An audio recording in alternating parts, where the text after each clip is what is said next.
en homenaje a don Emilio Rabasa. Participan Servando Cruz Solís, Valente Molina Pérez, José Luis Castro Aguilar y modera Tatiana Jiménez. Se encuentra con nosotros la diputada María Obdulia Pechú Pérez, presidenta de la Comisión de Culturas Populares, en representación de la diputada presidenta Rosa Elizabeth Bonilla Hidalgo. Bienvenida.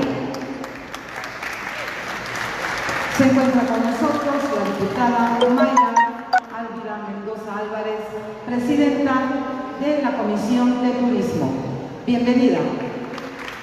Y también se encuentra con nosotros nuestra bellísima regidora que siempre ha impulsado a la cultura, Edelmira Marín Centeno.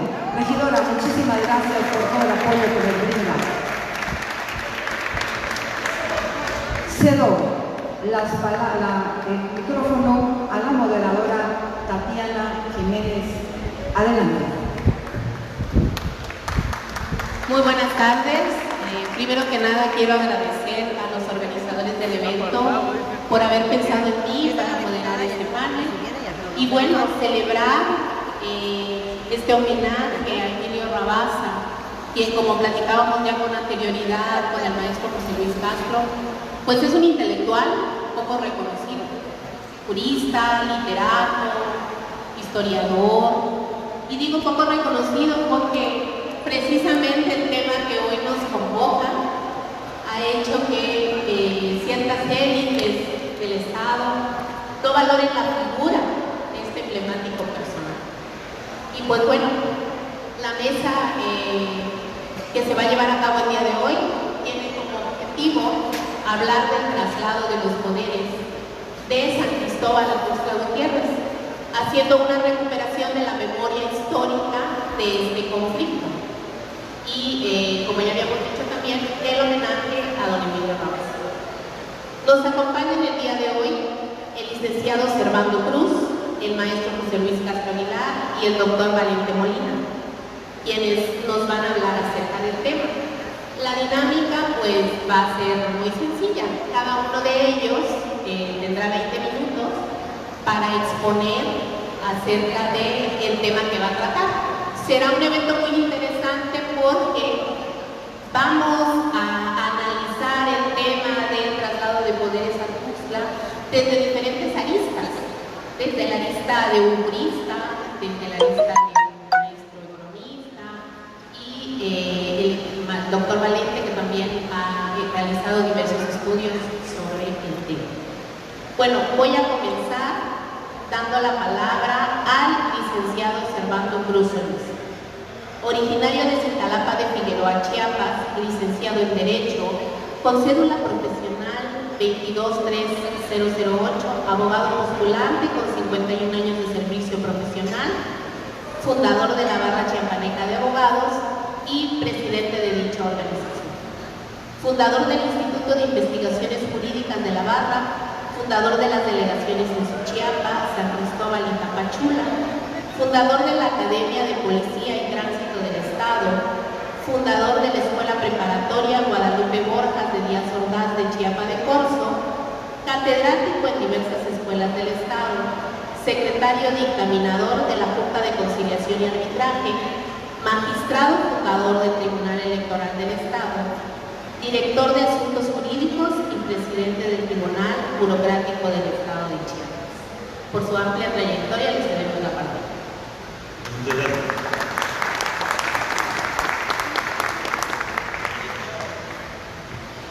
Pues yo vine a Tuxtla Gutiérrez como a la edad de 12 años, porque yo soy originario de Cintalapa, debido a que allá en mi pueblo pues, ya no había escuelas para seguir estudiando y decidimos emigrar a Tuxtla Gutiérrez.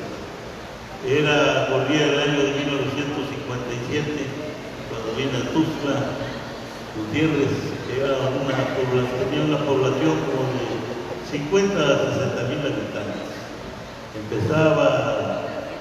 Si hablamos de la parte sur, Tuxtla empezaba en la novena sur, en la quinta norte, del lado norte, del lado poniente donde está el Hotel Bonampak, y del lado oriente, donde había un hotel que ya no existe, se llamaba San Francisco, había una puerta o un arco de entrada.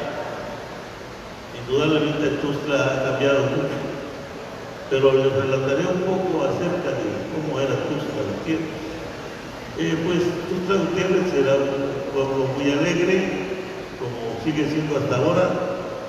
En la mañana hacía un poco de calor, en la tarde refrescaba, que es lo que enamora, yo creo, a todo aquel que visita Tuxtla Gutiérrez.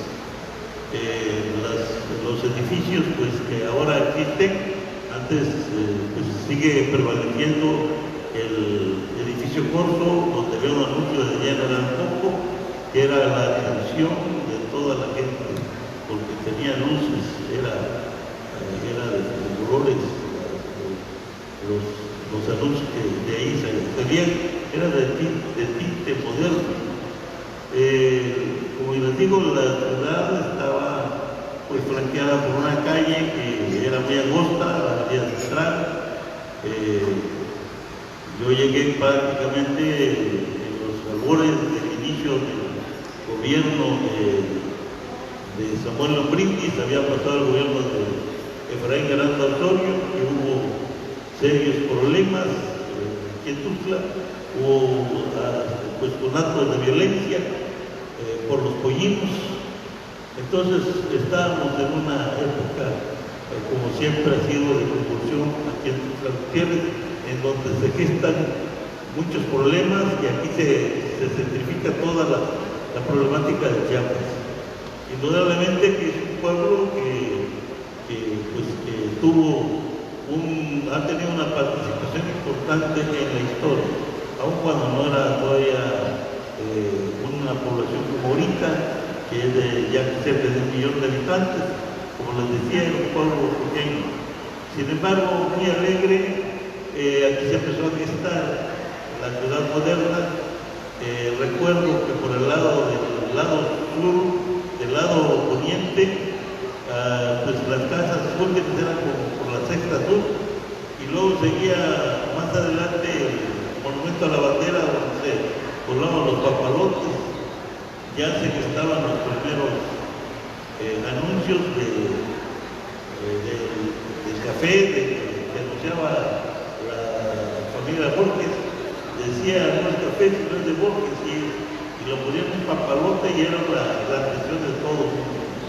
Así Tuxtla Gutiérrez iba caminando en su devenir histórico, y recuerdo también que los primeros negocios importantes, el primer negocio que hubo ya con cierto tinte de modernidad fue uno que le llamaban el Cochinito, donde ya se podía despachar por sí mismo las personas, podían tomar las mercancías directamente, ya no necesitaban de un empleado que se despachara, y eso le llamaba mucho la atención a la gente, porque pues no había aquí en Tuxtla, siempre se inspiraba una persona que despachara, y sin embargo el señor Herrera, que fue el primero de los cochinitos, del Cochinito, ya hay otro tipo de negocio. Y así, por ejemplo, don Emín Simán trajo la televisión, y así íbamos dando ciertos pasos a la modernidad. La primera televisora que hubo acá, el locutor de siempre era Juan Peña, que era el que llevaba casi todos los programas de la televisión. Y pues Tuxtla fue siendo el ejemplo de todos los poblados del estado, porque aquí tenía los más modernos. Así fue caminando la historia, y podemos advertir muchos cambios. El primer cambio que hubo importante fue el que hizo Samuel Lombrindis al modernizar la avenida central. Como podrán ver, hay algunas fotografías donde ya Tuxtla moderno, en donde algunas remodelaciones hizo don Juan Salinas Gutiérrez, que remodeló la calle central y la primera avenida sur. Indudablemente todos estos gobernantes fueron preparando el camino de la modernidad.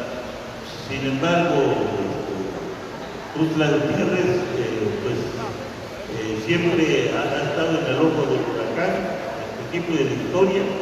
Particularmente bien sabemos que Emilio Rabasa fue quien hizo los cambios de los poderes. Sin embargo, cabe preguntarse por qué hizo estos cambios de poder. Muchos nos conformamos con saber que ya los poderes se cambiaron, que Rabasa hizo el cambio de poderes en el año 1892 y que hubo un cambio de poder, pero no sabemos explicar por qué y cómo fue. Indudablemente este movimiento tiene su origen en la Constitución de 1857. ¿Y por qué se generó este cambio? ¿Y por qué la Constitución del 57 genera estos problemas? Porque Juárez, al transformar la Constitución, fue prácticamente en el gobierno de Ignacio Comonfort, porque Juárez era presidente de la Corte. Sin embargo, por alguna razón, y debe ser que él fue el autor principal de sus ideales que se plasmaron en la Constitución, fue prácticamente abolir la norma aquella que mandaba que la religión católica era la Iglesia del Estado. Eso fue abolido por la Constitución de 1857 e indudablemente eso generó muchos problemas porque hubo nacionalización de los bienes de la Iglesia y la desamortización de los bienes del clero.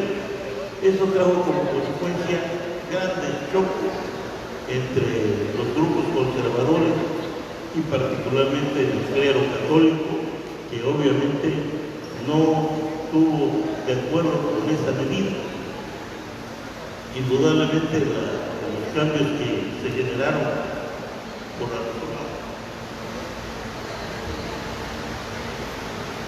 la reforma constitucional, pues empezaron a perder pues mucho control, principalmente económico. También se generó otra gran reforma constitucional sobre la educación, que se abolieron la enseñanza católica y se declaró que la educación debe ser laica, es decir, exenta de credo religioso. Pues la Constitución garantizaba la posibilidad de que todo el mundo pudiera profesar la religión que más le acomodara. Pero si esto sucedió en 1857, ¿cómo es que se prolonga hasta Rabasa? No nada más Rabasa sufre ese problema. También en la Constitución de 1858, dictada por Ángel Albino Corzo, prevalecía ese estado de cosas. Incluso Ángel Albino Corzo, contrariando el Pacto Federal y la Constitución Federal, en la Constitución de Chiapas le agregó en el artículo 2 que la religión católica era la Iglesia del Estado de Chiapas. Obviamente, esto porque tal vez él pensaba que agregándole esa norma iba a detener un poco el odio que generaba principalmente del clero y de los grupos conservadores, porque bien sabido es que la Iglesia maneja muchos recursos en el que están inmiscuidas muchas personas que son seleccionadas para hacer negocios con la Iglesia y con los bienes de la Iglesia. O sea, había la oficialidad del derecho civil, la educación, los bienes muebles, tenía muchas propiedades. Incluso se habla de que el Banco Mercantil del Norte, conocido mejor como Bancomer o BBA Bancomer, es parte de la Iglesia. Entonces, quiere decir que fuertes intereses estaban jugándose en ese tema. Pasaron muchos años, ustedes saben que vino el gobierno de Porfirio Díaz, y Porfirio Díaz de alguna manera controló esa situación y permitió que se dejaran de aplicar muchas normas, como sucede hasta la fecha, de que al amparo de la reforma constitucional tampoco se puede prohibir que haya iglesias de diferentes credos religiosos. Se habla, por ejemplo, de la Valla del Grijalva, porque pertenece a un credo religioso, y hay muchas escuelas que también profesan la religión católica. Es decir, son temas que fueron de cierta manera tolerados, como se sigue tolerando hasta la fecha. Sin embargo, el quitarle un ingreso, quitarle los elementos para que pudiera seguir manipulando, manejando las cosas, pues eso sí lo perdieron, ¿no? Por ejemplo, la educación de las escuelas del Estado debe ser laica, y como así lo son las escuelas privadas son las que se manejan en ese sentido, ¿no? Porque se permite que ellos puedan, al amparo de la propia Constitución, tener una religión que así lo desea y dar una enseñanza también con ese sistema, sin olvidar el sistema que tiene el Estado, que prácticamente es obligatorio. Sin embargo, verán ustedes que muchas escuelas privadas tienen libros, incluyen el libro del Estado, pero casi no le hacen caso y se dedican nada más a lo que ellos quieren utilizar. O sea que no es privativo de la época de Emilio Rabasa. Llega el tiempo de Emilio Rabasa y él dicta una nueva constitución en donde elimina toda norma que requiriera cuestiones religiosas. O sea, pasa por alto esa norma en la constitución que dicta Rabasa, quizás para no crear animación a su gobierno. Sin embargo, cuando él llegó a gobernar encontró fuertes oposiciones en su contra, que lo decidieron cambiar los poderes, porque incluso peligraba su vida, ya que el general Miguel Utrilla lo había agarrado ya casi en forma personal en contra de él.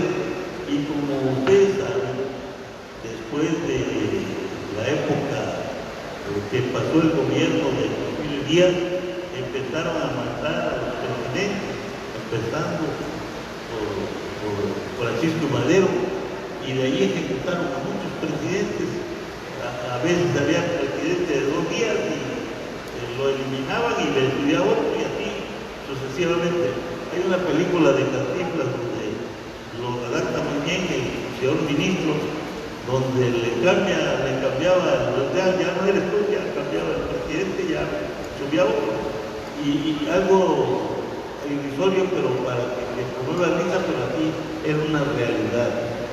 Indudablemente todo esto trajo como consecuencia que Rabasa, que apenas tenía 35 años de edad, pero era un hombre de estudios, un hombre de muchos conocimientos, inteligente, y sabía que llevaba la de perder si se quedaba en aquella población.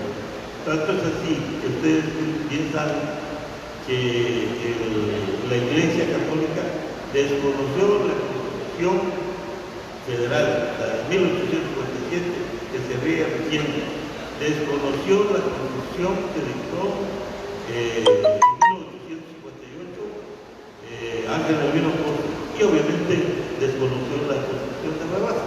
O sea que para ellos no había ley. Entonces, ese desconocimiento generó fuertes enfrentamientos, que el último que tuvo lugar fue cuando los hijos valientes de Tuxtla intervinieron y le ganaron la guerra a los Altos de Chiapas, a Chiapas de Corzo, que estaba en contra. Entonces podemos ver que el ambiente estaba plagado de violencia, y obviamente así no podía gobernar. Indudablemente la figura de Rabasa se engrandece, no solamente a nivel estatal por haber sido gobernador, sino también se engrandece a nivel nacional e internacional. Es importante saber que a Rabasa se le coloca como uno de los precursores del juicio de amparo, que fue su mayor aporte al ámbito jurídico y que prevalece hasta nuestros días. Este aporte de Rabasa tiene 3 elementos que les voy a explicar. El primero, que habla acerca del artículo 14 constitucional, donde se permite que en materia de amparo los jueces federales dicten una sentencia y se le imponga esa sentencia a los jueces del Foro Común. Él decía que se violaba el pacto federal porque se cambiaba la sentencia que había dictado un juez de primera instancia o un tribunal Superior de Justicia y era cambiado por el juez federal, que de alguna manera había una intromisión. Es en pocas palabras lo fundamental. El artículo 27 constitucional también lo criticaba, diciendo que a pesar de que existe la propiedad comunal, la propiedad privada, la propiedad pública, y esas propiedades, los particulares solamente somos dueños de la cascarita que ven encima, porque todo lo demás, lo que está en el suelo es de la federación. Y decía que era una gran afrenta en contra de la propiedad privada protegida por el Código Civil. Y así sucesivamente podemos ver que Rabasa aporta cuestiones importantes a nivel nacional. Quiero decirles que Rabasa, por cuestiones de persecuciones políticas, porque él era porfirista, estaba totalmente pegado a Porfirio Díaz, tanto es que lo representa a nivel internacional al gobierno mexicano. Y esto trae como consecuencia que se vaya a vivir a Nueva York por 6 años. Y allá se prestó con unas compañías petroleras que gracias a eso también defendió esos sistemas jurídicos que estamos definiendo. Y eso le dio un reconocimiento ya un poco tardío. El 23 de febrero del año 2006 se coloca la estatua de Rabasa Estebanel allá en la Suprema Corte de Justicia de la Nación, en donde primero nada más estaba Crescencio Rejón, Mariano Otero y Cariciente Vallarta, que son los tres que estaban originalmente en la Suprema Corte, y en el año 2006 fue que se colocó la estatua de Emilio Rabasa. Quiero decirles que nosotros formamos parte de ese tema, porque en el año de 1986, siendo yo presidente de la Barra Chiapaneca de Abogados, estábamos generando, había un señor con mucho dinero, un escultor, que me autorizó ofertar la estatua a la corte, y en ese tiempo estuvo interviniendo el licenciado ministro Noé Castañón León, y pudimos contactar al nieto de Rabasa, que en ese tiempo era canciller, no era canciller, ya había salido, y había sido secretario de Relaciones Exteriores. Rabasa, no recuerdo ahorita muy bien el nombre, pero tuvo un cargo importante a nivel nacional.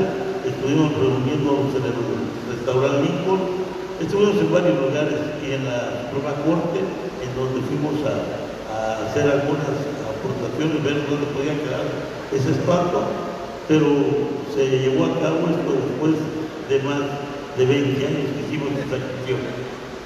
Bueno, como ya me gana el tiempo, voy a dar fin a mi intervención. Gracias. Muchas gracias, diputado Zambrano. Ya el diputado Zambrano nos hizo un recuento de los antecedentes históricos del conflicto entre la Iglesia y el Estado, que va a ser una de las causas fundamentales o principales para el traslado de poder. Muy bien, continuamos con la participación del doctor Valente Molina Pérez. Valente Molina Pérez es doctor en estudios regionales por la Academia de Sociedad, Economía e Historia de la Universidad Autónoma de Chiapas. Es autor de los libros Por los Rieles de Chiapas, Construcción del Ferrocarril Panamericano, El Banco de Chiapas, La Colonia Chiapaneca en el Distrito Federal, Biografía narrativa del general Tiburcio Fernández, Biografía de José Antonio Rivera Gordillo. Ha publicado 15 artículos históricos en revistas indexadas sobre inversiones, desarrollo económico, político y sociedad en Chiapas, en la etapa de porfiriato e inicios del siglo XX. Es docente en el campus Chiapas de la Universidad Valle de México. Ha ocupado posiciones en administración pública en actividades de divulgación científica, cultural y de patrimonio. Actualmente es director del Museo Regional del Instituto Nacional de Antropología e Historia. Buenas tardes, doctor.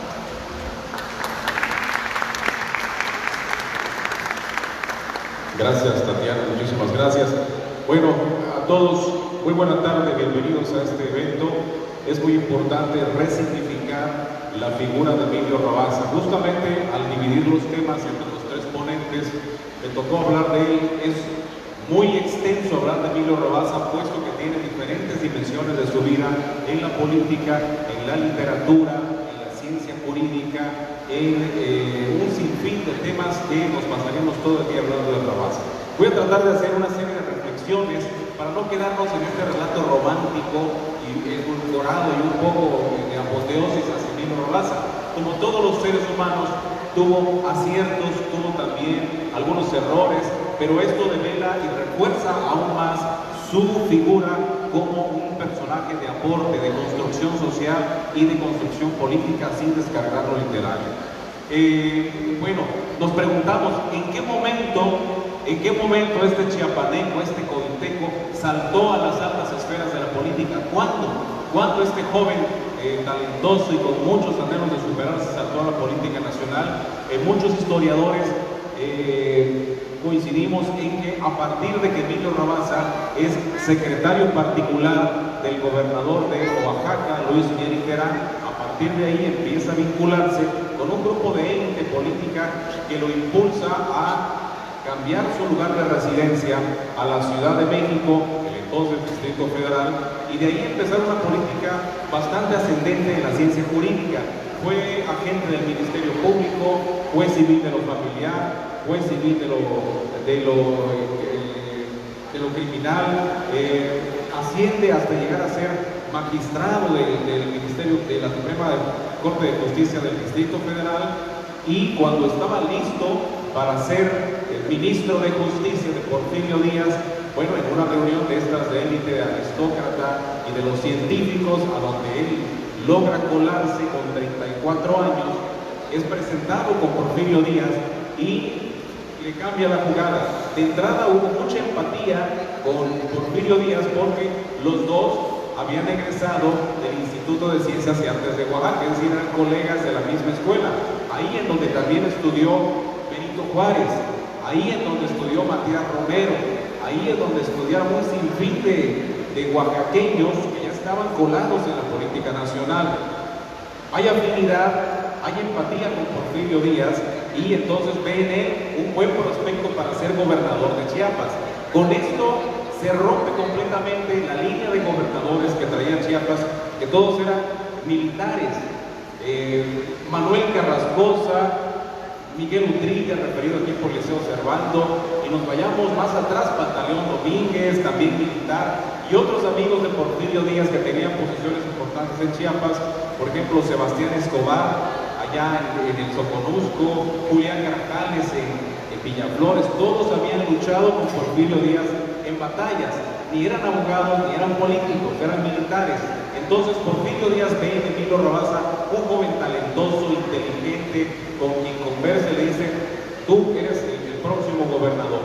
Claro que Rabasa no desdeña la oferta de Porfirio Díaz, y viene Rabasa con 35 años, como dice el Liceo Servando, y viene prácticamente, como decimos, con la espada desenvainada. De entrada viene a revisar los fondos públicos y dicta una orden de aprehensión contra el ex gobernador Manuel Carrascosa. Viene con todo Rabasa, viene a reformar completamente la vida política y pública del Estado, y quizá su punto culminante o su máximo logro no es el traslado de poderes, sino la constitución política que él decide hacer nueva.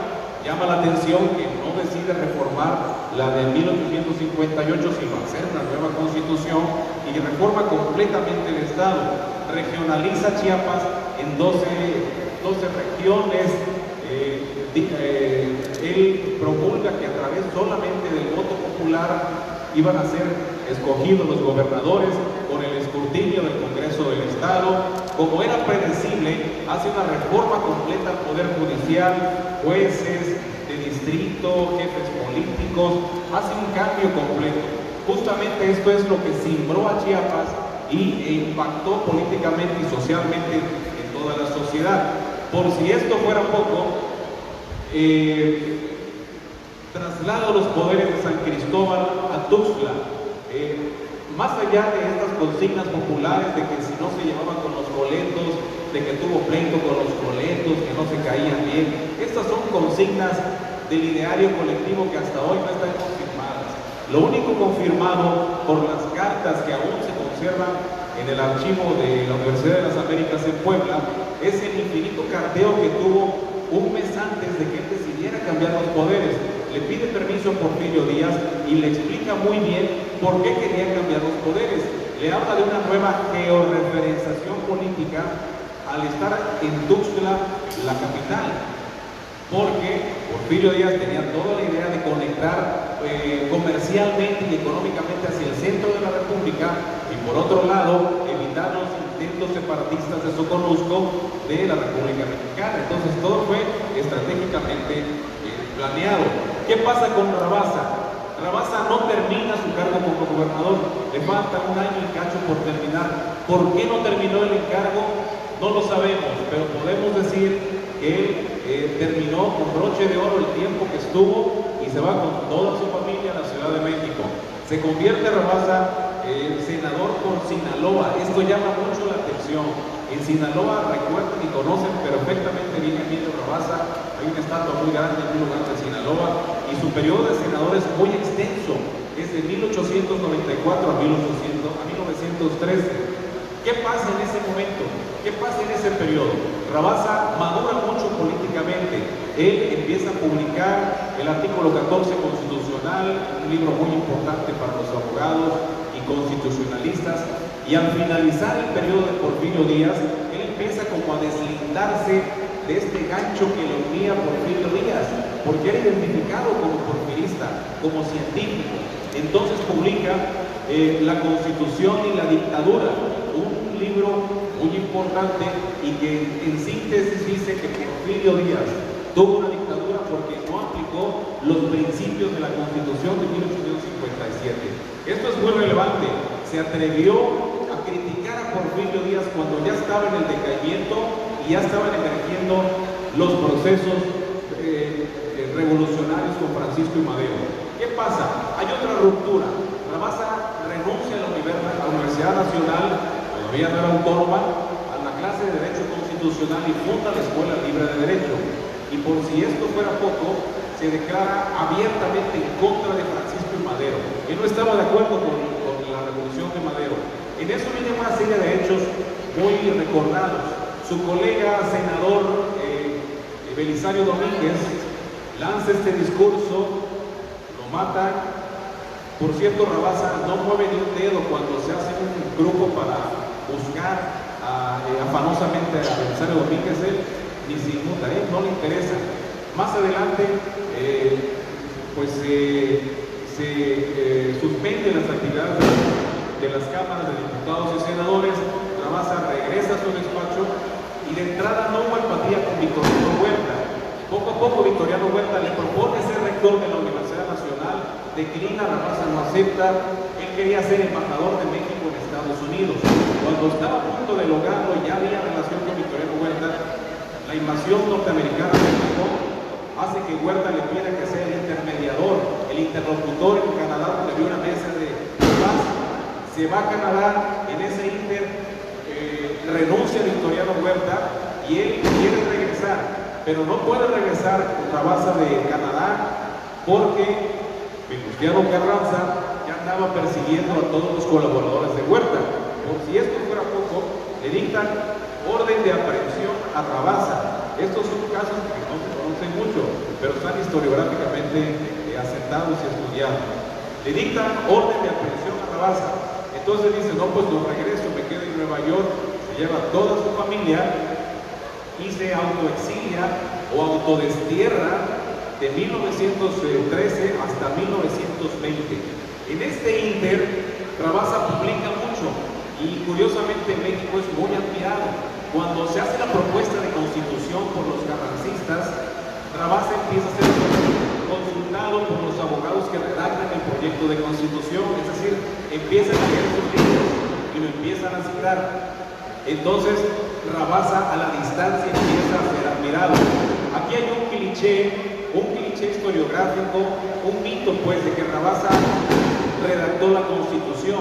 Rabasa no redactó la Constitución, Rabasa ni siquiera vivía en México, Rabasa ni siquiera fue diputado del Congreso Constituyente. Rabasa fue consultado, citado y referenciado para la Constitución.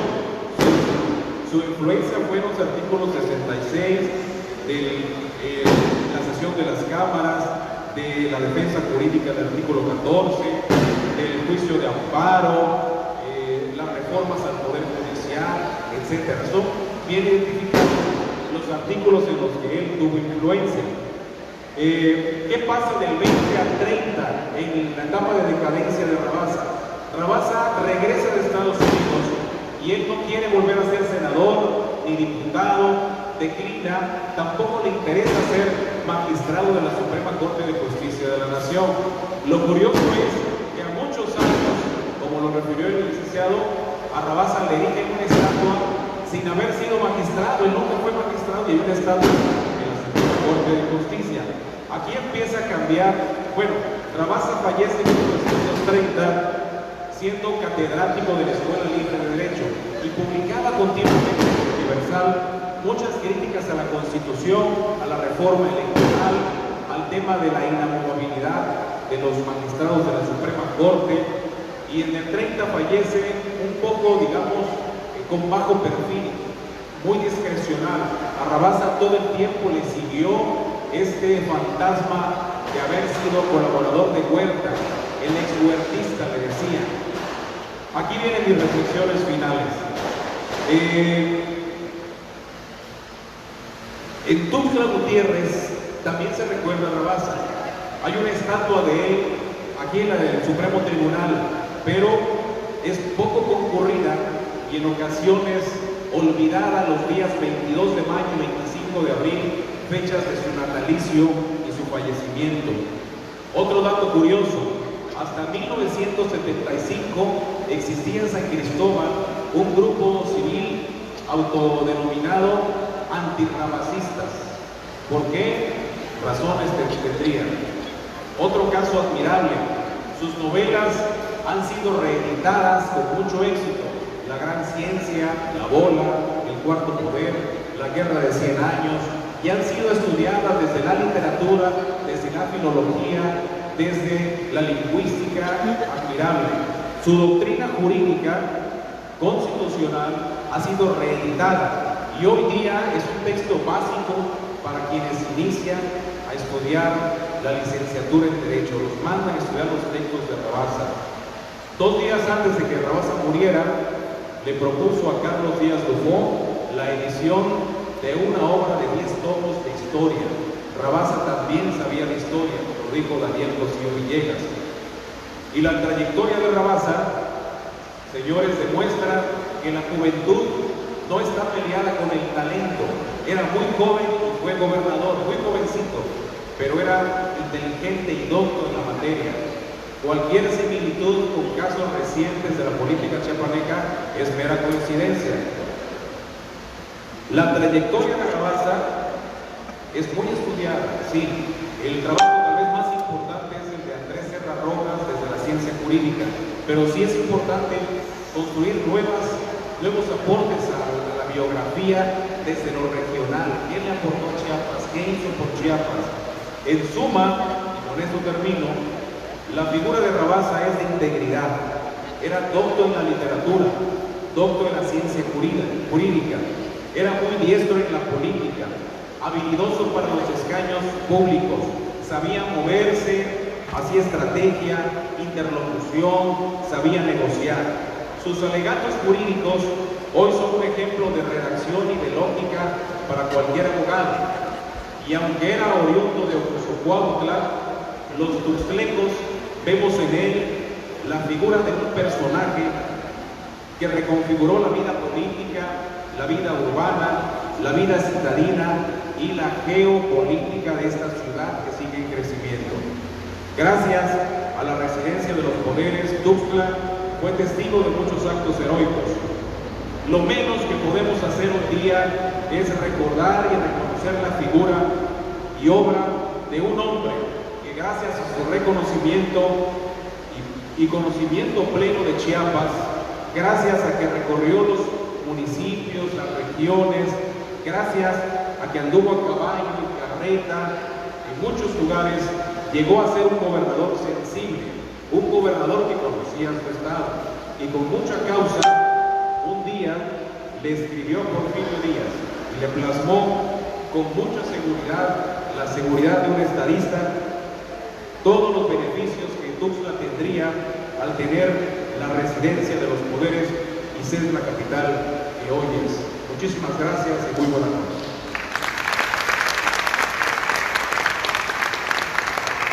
Muchas gracias, doctor Molina, siempre con la exactitud de los datos. Y bueno, ya el doctor Molina también nos hablaba de un factor importantísimo en el traslado de poderes, que tiene que ver con las dinámicas económicas en Chiapas, ¿no? Justo lo que él mencionaba acerca de la configuración de élites económicas en San Cristóbal de las Casas, y que por un lado se contraponían al desarrollo socioeconómico que se estaba dando lugar en el centro.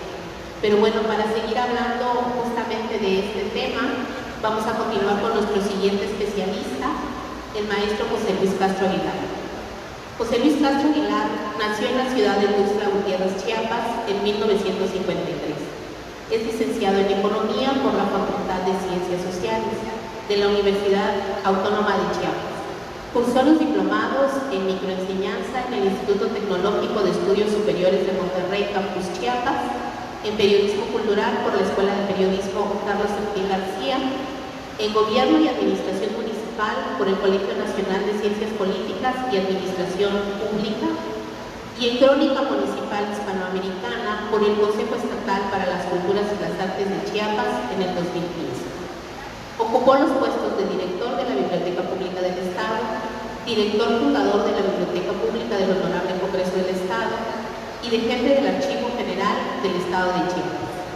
Autor de los libros Cronología Histórica del Honorable Congreso del Estado de Chiapas, Bosquejos Históricos de Tuxtla Gutiérrez, Cronología Histórica del Periodismo Chiapaneco, Marco Histórico Jurídico de los Procesos Electorales, Cronología Histórica de los Límites del Estado de Chiapas, Lecturas Históricas de Chiapas, En Busca de la Crónica, Manual para la Enseñanza de la Crónica, La Independencia y la Revolución Mexicana en Tuxtla Gutiérrez, Independencia y Federación de Chiapas a México, La Nomenclatura Oficial en Tuxtla Gutiérrez, Ángel Albino Corzo, Benemérito del Sureste, Colección de Decretos Históricos Municipales de Chiapas, Apuntes para una Teoría de la Crónica Chiapaneca, Tuxtlán, Ciudad fundada entre ríos y arroyos, Historia de los textos de la Constitución Política del Estado de Chiapas.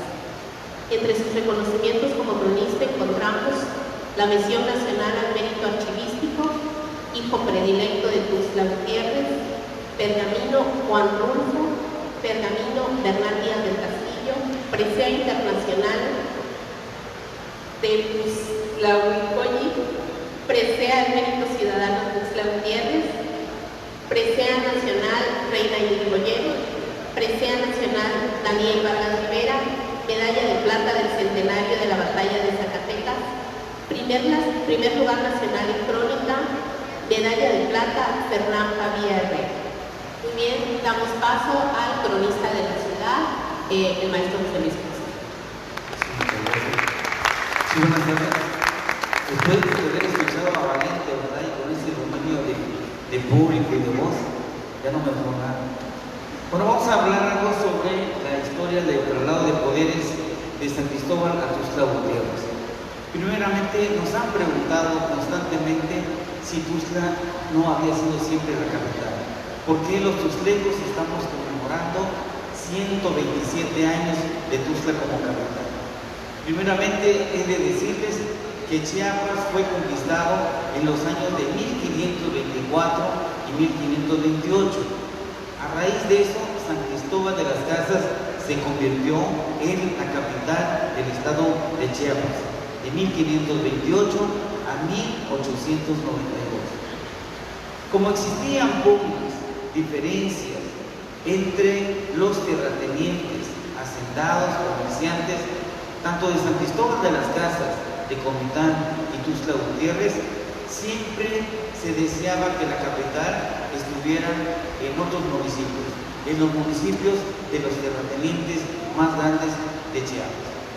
Cuando llega a ser gobernador del estado, don Joaquín Miguel Gutiérrez, un federalista, masón, era un libre pensador, se hace gobernador del estado, llega a San Cristóbal de las Casas e inmediatamente se iniciaba su gobierno, tuvo un conflicto con el clero.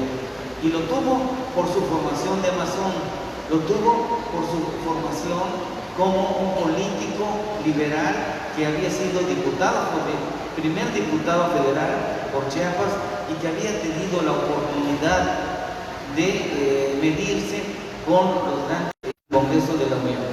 Entonces, cuando llega a Chiapas, funda la masonería y funda también un periódico, Campana Chiapaneca, y algunos otros como Suma. Don Joaquín Miguel Gutiérrez empieza a tener diferencias también con los terratenientes y hacendados de San Cristóbal de las Casas por la imposición de algunos impuestos prediales, algunos impuestos a los grandes comerciantes, a ganaderos y agricultores. Y esto es lo que ocasiona que por primera vez envíe una iniciativa de decreto y se trasladan los poderes un 9 de febrero de 1834 a Tuxtla Gutiérrez. Pero posteriormente deja de ser gobernador muy rápido y al llegar un nuevo gobernador de origen Coleto, los poderes se regresan a San Cristóbal de las Casas. Pasan los años y llega otro liberal como gobernador de Chiapas, don Ángel Albino Corzo. Llega a San Cristóbal de las Casas y también, como ya había hecho la separación, había contribuido con sus luchas en la separación real del Estado y de la Iglesia, pues tiene un enfrentamiento directamente con el alto clero de Chiapas. Pero también empieza a tener un enfrentamiento con los mismos terratenientes, hacendados y comerciantes de los altos de Chiapas. ¿Por qué? Porque les impuso fuertes contribuciones para el gasto de la administración pública. Esto obligó que hubiera una diferencia entre todos los san cristobalenses, ricos, pudientes, contra don Ángel Albino Corzo. Pero lo que vino a ocasionar que se trasladaran los poderes de San Cristóbal a Tuxtla Gutiérrez fue que se iba a promulgar, se iba a expedir la Constitución Política de 1858. Ya se había publicado en Chiapas la Constitución de 1857, la federal, y eso había ocasionado una gran diferencia entre los gobiernos de Chiapas contra el clero de hacendados y otras personas. Entonces, cuando se promulga, cuando ya se iba a expedir, se expide la Constitución chiapaneca, hay una reacción directa de los sancristobalenses, del clero particularmente. Desconoce a la Constitución de 1857 federal y desconoce la Constitución de 1858 de don Ángel Albino Corzo. Esto es lo que hace que traslade los poderes a Tuxtla Gutiérrez el 4 de enero de 1858. Sin embargo, don Ángel Albino Corzo no viene a radicarse en forma permanente a Tuxtla Gutiérrez, sino que desde Chiapa de Corzo empieza a gobernar a pesar de que los poderes estaban como lugares, como la sede, Tuxtla Gutiérrez. Pero Tuxtla Gutiérrez y Chiapa de Corzo formaban lo que era, habían sido pueblos hermanos porque formaban el departamento de Tuxtla. Entonces vamos a ver que don Ángel Albino Corzo tiene los poderes aquí hasta 1861. Una vez que ya se aplacaron los enfrentamientos, regresan nuevamente los poderes a San Cristóbal de las Casas.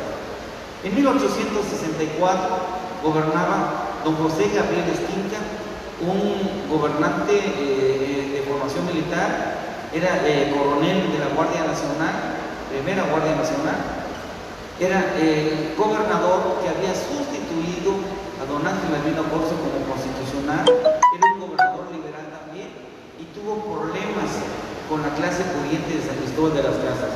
Tuvo problemas también como gran liberal con el clero. Y nuevamente se trae los poderes en 1864 hasta 1867. Entonces vamos a ver que han habido varios intentos porque Tuxtla Gutiérrez fuera la capital de Chiapas. Y cuando llega como candidato a la gobernatura del estado, don Emilio Rabasa, que pues, había sido diputado por Chiapas 2 veces, don Emilio Rabasa, que se había formado intelectualmente en el Instituto Literario de Oaxaca, que pues, era considerado como un político muy destacado, pero porfirista, y que había sido enviado directamente para gobernar a Chiapas por don Porfirio Díaz. Ya Valente lo ha señalado, los terratenientes. José Pantaleón Domínguez de Comitán no estuvo de acuerdo. El de Tuxtla Gutiérrez, don José Gabriel Esquinca y otro terrateniente no estuvieron de acuerdo. Julián Grajales por Chiapa de Corzo y por Villaflores no estuvieron de acuerdo. Y entonces vamos a ver que cuando llega don Emilio Rabasa es mal visto porque se le consideraba que era el primer gobernador impuesto directamente por el gobierno central. Empieza a gobernar, empieza a poner orden en la hacienda pública, empieza a hacer revisiones y empieza a notar que los terratenientes no pagaban los impuestos que se debían de pagar en las grandes extensiones de tierras que detentaban, que los comerciantes no pagaban los impuestos, que los agricultores, los ganaderos no pagaban, eran grandes exportadores de ganado a otros países, sin embargo no pagaban los impuestos que debían de pagar. Y entonces empieza a modernizar la hacienda pública. Lo primero empieza a resistirse. Los jefes políticos, Chiapas en ese entonces estaba dividido en 9 grandes regiones, y en cada una de las regiones existía un cacique. Se le empiezan a resistir, casi estaba formando como un sindicato de gobernadores, actualmente así se le llama, ¿no? Y entonces lo que hace, los empieza a sustituir inmediatamente, y después empieza a sustituir a la autoridad municipal. Esto ocasiona que haya un enfrentamiento con don Miguel Utrilla y Manuel Carrascosa.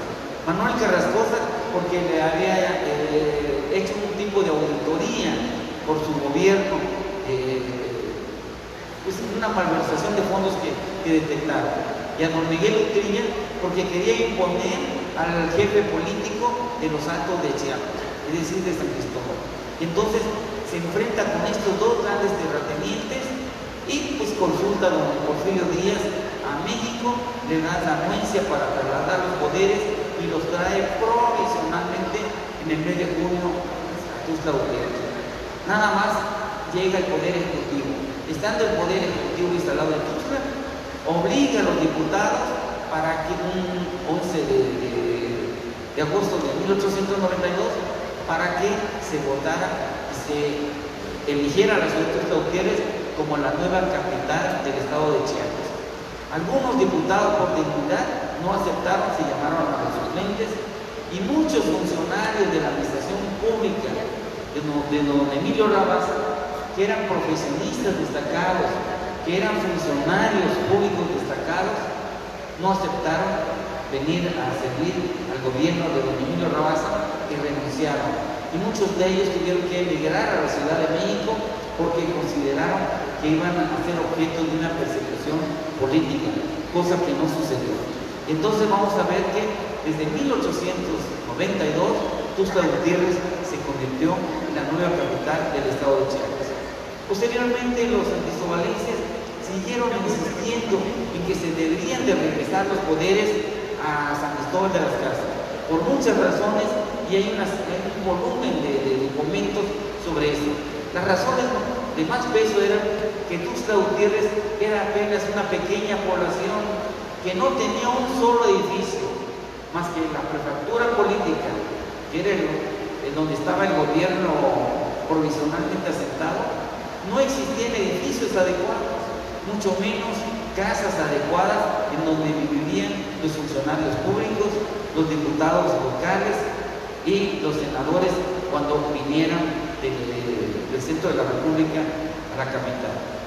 Y entonces empiezan a decir, no es posible, empiezan a hacer una comparación física de las ermitas austríacas que teníamos con la catedral de San Cristóbal, con los grandes edificios que tenían ellos, y que allá estaba pues, la escuela de Derecho, y aquí no había ni siquiera preparatoria del Estado.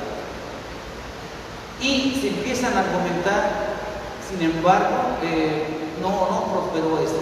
No prosperó porque habían dos hacendados también, o de origen hacendado, dos políticos sumamente valiosos, Emilio Rabasa y Víctor Manuel Castillo Corzo. Había sido nieto de don Ángel Albino Corzo, don Víctor Manuel Castillo Corzo, y ellos dos, amigos de don Porfirio Díaz, no permitieron que regresaran los poderes a San Cristóbal de las Casas. Cuando se lanza como candidato a la presidencia de la República don Francisco I. Madero, aprovechan los sancristobalenses la oportunidad para trasladarse, para regresar los poderes a San Cristóbal de las Casas. Y se da un baño de sangre muy fuerte, y que afortunadamente con la intervención de la Federación ya volvieron a quedar tranquilas las cosas. Y así pasaron los años, llegamos al 2019. El día de hoy, bueno, a partir de estos días y el 11 vamos a conmemorar el 127 aniversario de Tuxtla como capital del Estado. Esto se empezó a conmemorar desde hace 19 años, con motivo de los primeros 100 años de Tuxtla como capital. El Ayuntamiento Constitucional de Tuxtla Gutiérrez empezó a hacer este tipo de conmemoraciones a través de la Casa de la Cultura y del Museo de la Ciudad. Creo que este es un espacio para reflexionar, para analizar. San Cristóbal de las Casas finalmente fue beneficiaria de que no estuvieran los poderes públicos allá. ¿Por qué? Porque allá se desarrolló la cultura, porque allá se conservaron sus edificios, sus calles, sus tradiciones, sus costumbres, cosa que se violentó en Tuxtla Gutiérrez. Acá en Tuxtla Gutiérrez, pues, con las tres transformaciones urbanísticas que hemos tenido en los años 40, 80 y en el 2012, pues ya no tenemos un rostro desfigurado, no tenemos un centro histórico valioso, no tenemos un parque público digno de una capital chiapaneca. Entonces, Tuxtla Gutiérrez se volvió algo así como casi una mancha de concreto, ¿sí? Y vamos a ver que perdimos mucho los aztecos y ganamos bastante también porque se reactivó la economía, porque se crearon escuelas primarias, secundarias, preparatorias, normales, universidades, y pues a través del tiempo se logró dignificar esta pequeña población que fue en 1892. Entonces, esperamos sus comentarios, sus preguntas sobre este tema del traslado de poderes a Tuxtla Gutiérrez. Hay muchas mentiras, hay muchas falsedades, entre ellas que llegó de camisa don Emilio Rabasa a San Cristóbal de las Casas en una fiesta que le habían ofrecido los sancristobalenses. Es mentira. Y a pesar de que lo dijo don José Castaonda Castillo, un investigador serio, un literato serio, pero ya se comprobó, no fue cierto. Había mucho frío en 1892, acostumbraba a andar trajeado las 24 horas del día don Emilio Rabasa. Y entonces dicen que otra frase que crearon es que dice: San Cristóbal no sé si le volveré a ver, si vuelvo será para poder. Son mentiras. Otra que doña Cata Romero, que vivió en el barrio Juchitán, hoy barrio de Colón, sí vivió porque andaba huyendo. En 1871 se estableció y se fundó el barrio de Juchitán. Aquí vivió en unos terrenos de la familia del sargento José María Montesinos. Serían entre la 7 Norte y 7 Poniente. Toda esa zona, ahí vivió doña Cata Romero. Que ella, como amante de don Porfirio Díaz, había influido para que no se regresara o para que se trajeran los poderes y para que no los regresaran. Y en realidad ya se comprobó por la correspondencia que hay de don Emilio Rabasa con don Porfirio Díaz en el fondo reservado del Archivo General de la Nación, de que era por problemas que tuvo con dos jefes, ex jefes políticos, exgobernador del estado de Chiapas, Miguel Utrilla y Manuel Carrascosa. Muchas gracias.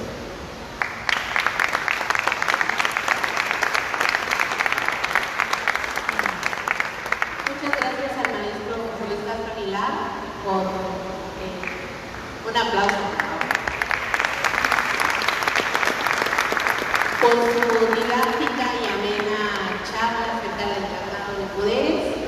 Y bueno, yo como en mi calidad de historiadora también quisiera apuntar algo, sobre todo con respecto al tema de la educación. Como ya bien mencionaban, Emilio Rabasa fue un modernizador y como feminista también quiero decir que mucha de la educación de las mujeres o el impulso que se dio hacia finales del siglo XIX a la educación de las mujeres fue justamente en el periodo de Emilio Rabasa. Ya otros gobernadores continuarían con esta tarea, pero en consonancia con lo que hizo Porfirio Díaz respecto a la educación de las mujeres, en Chiapas se abrieron normales para señoritas que impulsaron a una primera generación de profesoras que después serían destacadas mujeres políticas y del ámbito público. Bueno, ya para terminar con este panel, pues abrimos una ronda de preguntas y respuestas para ver si alguno de ustedes desea realizar alguna pregunta. Levanten la mano, por favor.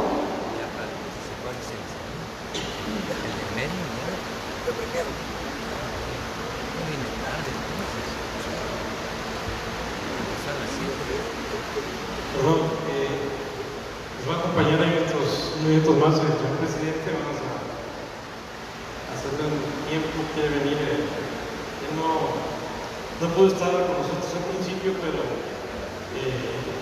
ya ahorita se incorpora para entregar unos reconocimientos, estar aquí presente en esta mesa redonda.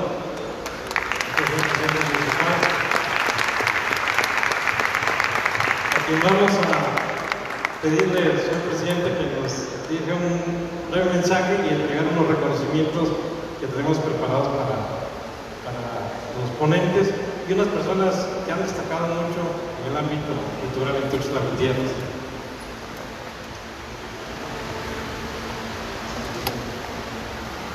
Acompáñanos.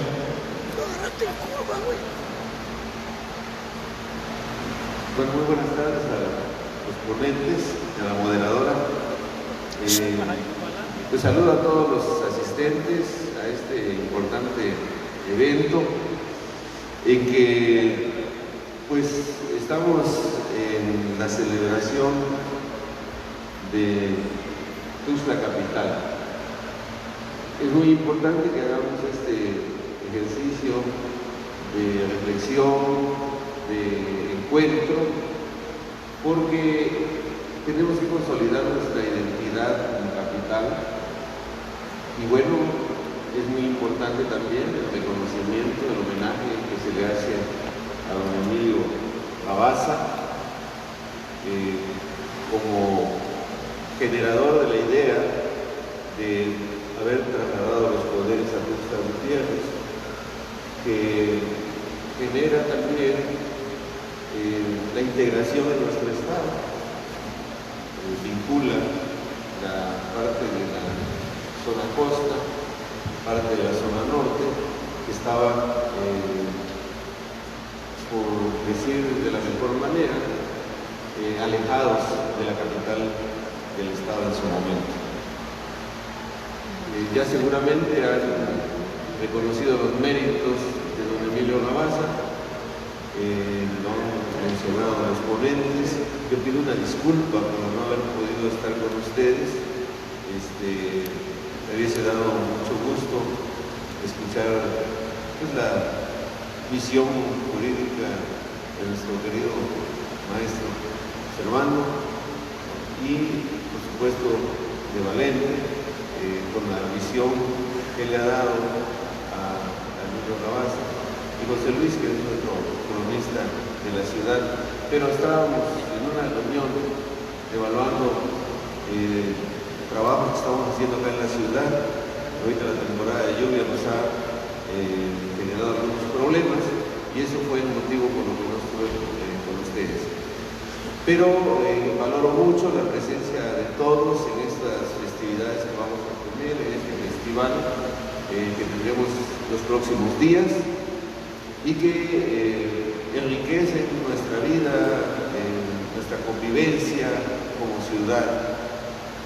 Nos hemos puesto como tarea recuperar espacios, que reintegremos la relación de los ciudadanos con el gobierno municipal, con sus espacios públicos y la presidencia municipal.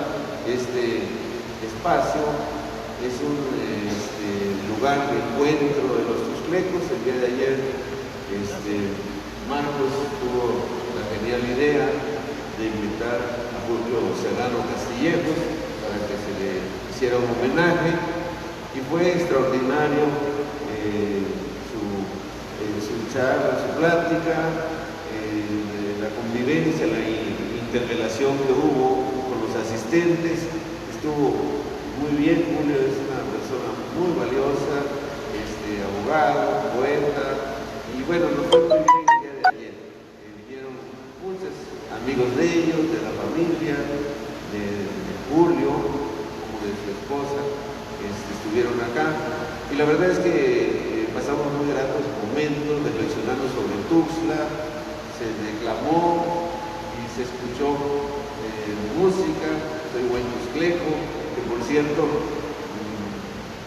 ya sabía, pero se me había olvidado que don Julio Serrano Castro había sido el autor de la letra, ¿no?, de Soy buen tuscleco, ¿no? Entonces mi papá de Julio Serrano Castillejos. Entonces fue un encuentro muy bonito cultural el día de ayer. Entonces les agradezco a todos su presencia. Sigan considerando este Palacio Municipal como un espacio de convivencia para todos ustedes. Ojalá nos puedan acompañar en los otros eventos que habrán en los próximos días. A los ponentes, muchas gracias por enriquecer el trabajo que está haciendo el ayuntamiento por el conducto del ITAC y con la conducción de Marcos, ¿no?, que ha salido verdaderamente extraordinario en el impulso a la cultura. Sabía yo que era dinámico Marcos, pero no creímos que tanto. Tiene una relación extraordinaria con muchas personas que son activos en los temas culturales, y él lo sabe aprovechar muy bien en favor de nuestras actividades. Felicidades, Marcos, por todo lo que has hecho. Y bueno, yo ya no sigo hablando, entrego los reconocimientos y regreso a mi reunión que me está esperando un grupo de compañeros allá arriba. Muchas gracias a todos por su asistencia y bienvenidos. Muchísimas gracias, señor presidente. Pues vamos a proceder a hacer la entrega de los reconocimientos. En primer término, al licenciado Servando Cruz Solís.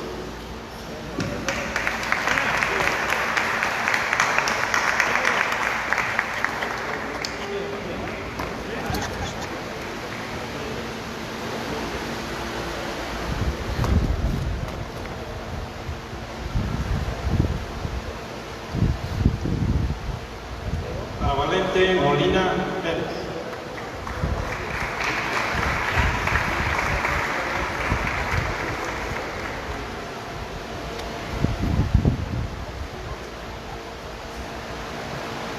Para José Luis Castro Aguilar. ¡Bravo!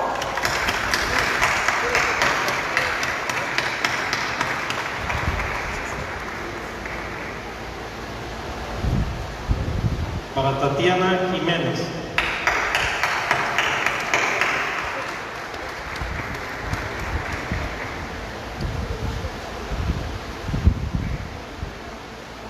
Quiero también decirle, señor presidente, que aquí nuestro artista plástico Paco Vargas se sumó y en 2 días hizo espléndido retrato de don Emilio Rabasa. A favor del ayuntamiento. quisiéramos aprovechar este espacio para que nos haga favor, señor presidente, de entregar un reconocimiento a una espléndida promotora cultural, promotora de la lectura, cronista, que ha estado activando en los mercados, haciendo promoción de la lectura. Incluso, gracias al impulso de ella, se creó la primera biblioteca en un mercado en América Latina. Sara Isabel Martínez Rincón, un reconocimiento especial.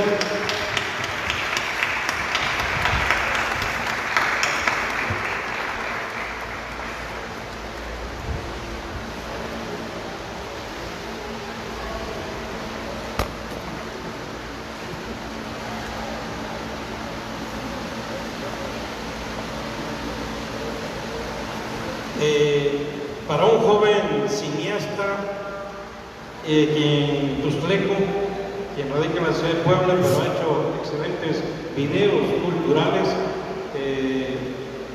y que actualmente pues, está en proceso unos videos para promover la cultura y los espacios culturales en Tuxtla, también Octavio Chanona Velázquez.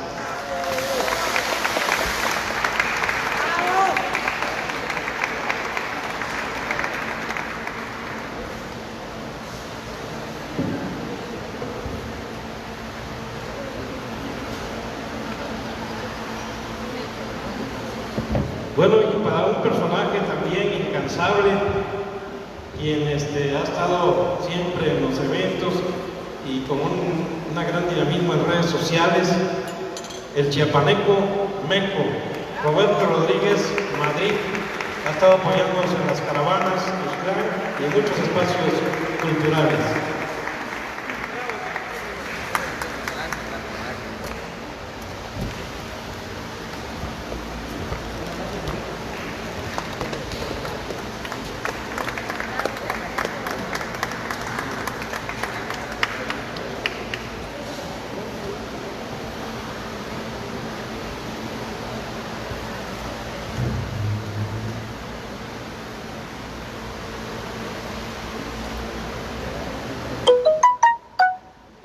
Manuel de Jesús Jiménez Chacón, maestro de danzón, quien está promoviendo no solamente en el Parque de la Marimba, sino en Terán, en San Roque y en otros espacios que próximamente nos va a apoyar, que ha tenido mucho éxito.